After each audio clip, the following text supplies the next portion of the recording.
Hi, this is Luke here from Basement Water Controlled. Today we're working in Buffalo installing an interior drain tile system, and if you want to just come along with me and we'll walk through those steps and show you how that's done. We're inside now, and here is the trench for the drain tile system, and then here's an example of finished product with new concrete on top.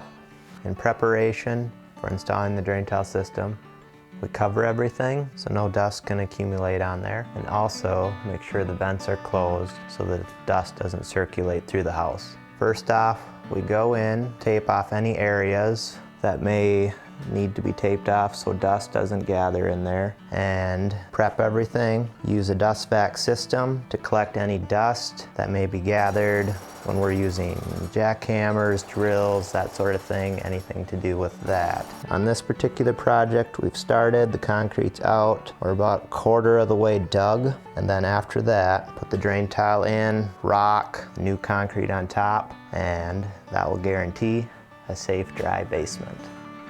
Drain tiles in, rocks in, and new concrete's in place. This concrete is fully cured right there. Then we have the old existing concrete here. So there's going to be a slight color difference. Other than that, it will be drier than when it was before we came in. One of the things we do to ensure a proper drain tile system is making sure it has good slope, flowing downhill versus going up and down or going uphill towards the drain point.